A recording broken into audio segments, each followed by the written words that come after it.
Исәнмесез. Популярлык көтмәгән җирдән килергә мөмкин. Хәтта көтмәгән җирдән башыңа кунарга мөмкин дияр идем. Шушы көннәрдә Америкада сайлау алды дебатлары булды. Шуларның берсендә катнашкан вице-президентның башына эфир вакытында шибен кунды. Саллы гына ике әңгәмәдәш ниндидер акыллы сүзләр сөйләде, әмма берсе дә мөһим түгел. Бөтен матбугат шарасы шушы шибен турында язды. Дебатларны шибен отты. Ты что? Муха?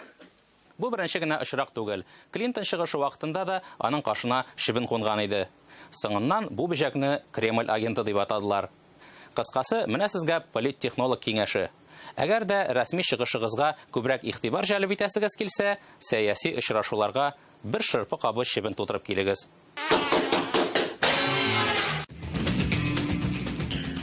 Халык белән киңәшләшү, бергәләп җавап эзләү кайвакыт кире нәтиҗәдә бирергә мөмкин. Менә демократия яхшы дисез сез. Әнә сезнең демократиягез нәрсә ясап куйган Испаниядә.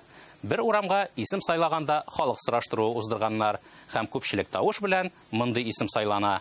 Шырып җитми. Эш шунда ки, бу урамда мебель, йорт җиһазлары сата торган зур кибет урнашкан. Халыкара бренд ул, Казанда да бар.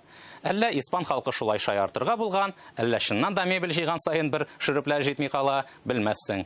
Аның каравы, бик үзенчәлекле исем табылган бу урамга. Рәхмәт сиңа, халык. Бик демократично. Но это же не эстетично. Это дешево, надежно и практично. Ставрополь крае Невинномыск шәһәре мэры интернетка креатив видео элгән. Салым түләү инспекторлары халыкка самолеттан кагаз хатлар ташлый. Анда салым түләргә кирәклеге турында мәгълүмат язылган. Хавадан шушындый бәхет хаты эләктереп алган кеше күрәсең, туп-туры налоговыйга чабарга тиештер. Мэрның мондый креативы өчен утка тоттылар. Салым түләүчеләр акчасын шүпкә әйләндерү бу диде берәүләр, икенчеләр исә мондый ысулларны немец оккупантлары кулланган дип искә төшерде. Тарих ул һәр вакыт кабатлана. Тормыш ул синусоида буенча бара шул.